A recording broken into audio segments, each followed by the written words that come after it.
So look at Anthony Ryder from South Lyon, Michigan, recently selected as the Lions 2020 Fan of the Year. He has a passion about sports broadcasting. With the 112th selection in the 2021 NFL Draft, the Detroit Lions select Amon-Ra St. Brown, wide receiver, USC. One pride, baby! Yeah!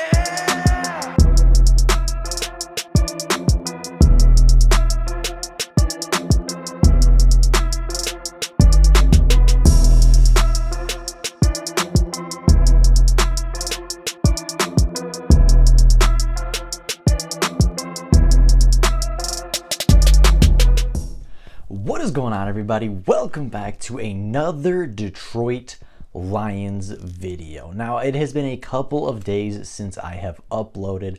I apologize. I've been very busy with stuff in just life, but there has been quite a bit to happen around the Detroit Lions organization over the past couple of days, and today we are going to recap all of it. We're going to be going over the newest signings, the newest hires, the newest changes in the Detroit Lions organization, as well as the final rookie to sign the rookie contract. So with all that being said, and without any further ado and no more waiting, let's get back into talking about Detroit Lions news and rumors. Now, we're going to start off with the exciting stuff. We're going to start off with the big new flashy signing that the Detroit Lions made a few days ago, as they signed former Panthers and Indianapolis Colts wide receiver Devin Funchess to not play wide receiver for the Detroit Lions, but play tight end instead. Devin Funchess was a tight end at the University of Michigan, but transitioned to wide receiver in the NFL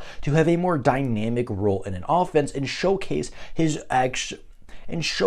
absurd athletic ability, where at the tight end, he was a super athletic tight end. He wanted to make that transition to wide receiver to be a more dynamic weapon, to make more plays, see more targets, and of course, get more production. Just see the ball more as a wide receiver than the tight end. But Devin Funchess has not really had the greatest of NFL careers, right? Not bad by any means. A 5-year NFL veteran for over 160 receptions, 2,200 receiving yards, and 21 touchdowns at wide receiver. By no means has Devin Funchess had a poor NFL career. Devin Funchess is somebody that has always been a very solid wide receiver 2, wide receiver 3 weapon, right? Either a starter on the boundary or a backup on the boundary. 6'4" frame, big guy, super athletic, could play wide receiver in the NFL, but his more natural position, the position he grew up playing, and the position he played at the University of Michigan was that tight end position.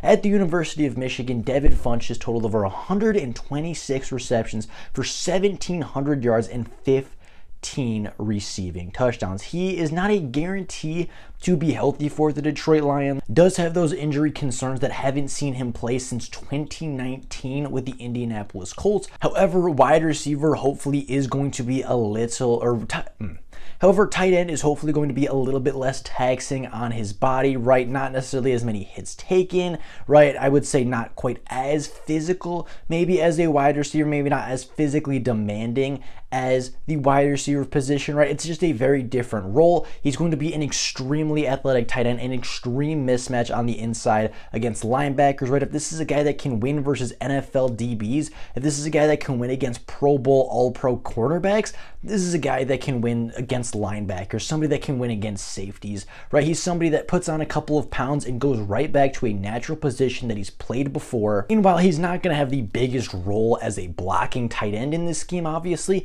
he should be a very good receiving weapon for Jared Goff and should be a pretty dynamic tight end too, especially on obvious passing situations.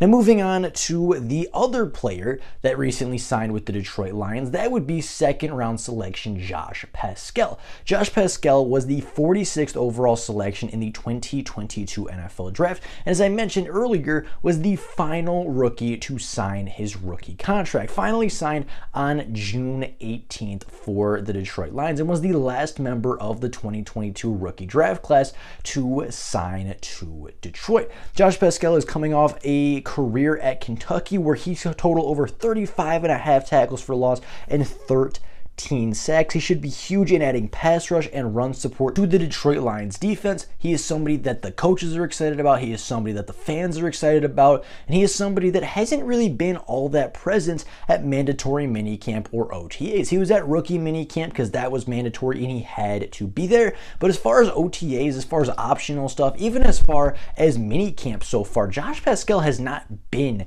at minicamp. He hasn't been practicing at minicamp because he hasn't been under contract. However, now he can put that behind him. Now he can move on and actually start practicing with the players, getting the playbook down, and actually start having an impact on the Detroit Lions defensive line rotation as minicamp and training camp progresses. Now moving on to another breakout rookie, Aiden Hutchinson has been impressive so far at rookie minicamp. Somebody that just day after day continues to improve and impress. Aiden Hutchinson early in OTAs had a day where he had back-to-back sacks. 3 sacks on 3 consecutive plays in a high team pressure drill. He's somebody that continues to impress coaches with his play on the field and his knowledge off the field. Somebody that's putting in a lot of time in the classroom, somebody that's putting a lot of time in watching tape, and he is somebody that is just absorbing all the information of the NFL. He has been an absolute sponge at mini camp and at OTAs, just absorbing all of the information, taking it all in,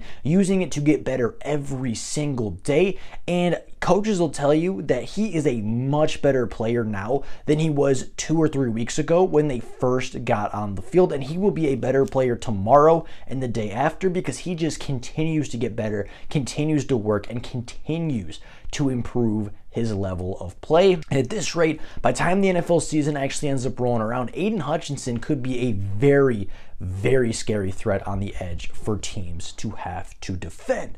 Now, getting on to some of the front office things, getting on to some of the hires and some of the behind the scenes stuff, there were multiple different people within the Detroit Lions organization to get promoted, right? There were regional scouts upgraded to national scouts. There were, player personnel people upgraded to regional scouts. There was a lot of different movement. I believe 7 or 8 different people were promoted within the Detroit Lions organization from where they were, but the big hire from a week ago, Brian Sosna, was officially designated as the Detroit Lions Director of Football Operations. And while it is unclear as to what exactly that role will have him doing, and it is unclear to what that role actually will have Brian Sosna doing in the Detroit Lions organization, it is being speculated that it is more on the front office side and more on the business side of the organization than actually in the player side, right? It's more with coaches, it's more with front office, with scouts and coaches and personnel, more so than the actual drafting or signing or obtaining of NFL talent, which is kind of what we thought he would do, right? He's somebody that, can put on his resume that he helped hire Luke Fickell at Cincinnati, somebody that can say he, drew in Lincoln Riley to USC, drew him away from Oklahoma to USC, right? He's always been somebody that has an eye for talent in the coaching department and in the front office side of the thing, and in the front office side of things. So seeing him grab a role in that front office setting is not surprising in the slightest. Now, to end off today, we do have a couple of updates on injuries, right? The Lions have quite a few players coming off of injuries, including Jeff Okudah, Jerry Jacobs, Romeo Okwara, Jameson Williams, and a couple of other players that were drafted or are incredibly young. We do have a few updates on them. Jerry Jacobs giving us a huge update on Twitter a few days ago, saying 1 more month in the description or 1 more month in the tweet. He is not officially practicing yet. He hasn't been seen in pads, hasn't been seen in cleats, hasn't been on the practice field for the Detroit Lions after tearing his ACL against the Denver Broncos in week 12 of the NFL season. However, his recovery does seem to be on track, and he does seem to be on track to being ready to start the NFL season on the right footing. Jameson Williams, although I think he's a little bit farther behind Jerry Jacobs, he is also in a very good position to maybe start games this season. They've talked about him multiple times throughout press conferences, and although he may not be ready for the start of training camp, there are talks and speculations he could be ready to at least get back on the field by the first preseason game. So that is very encouraging to see. Other players, we don't have as much information, right? Jeff Okudah is continuing to take more and more snaps, continuing to take more and more reps with the first team defense than he was a week ago. Romeo Okwara is yet to see the field as well, as he is continuing to rehab from his Achilles tear.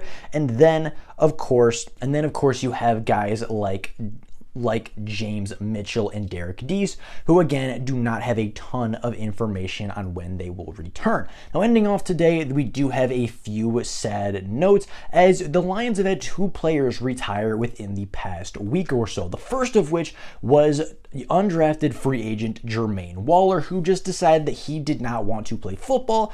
Not a huge loss for the Lions, never played a down for the Lions, never even played a down at camp. I do not believe he just decided that it wasn't what he wanted to do, and it is a sad loss because he was a young and talented player at the University of Virginia Tech.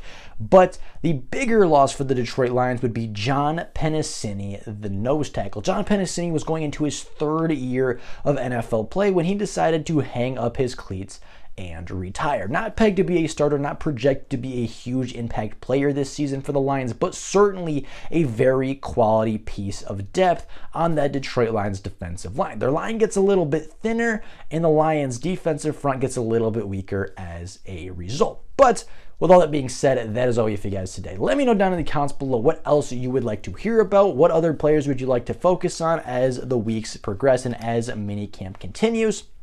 I'm very curious to what you guys think and what you guys want to see. But with all of that being said, that is all for you guys today. Thank you all so very much for watching. And until next time, and as always, go Lions.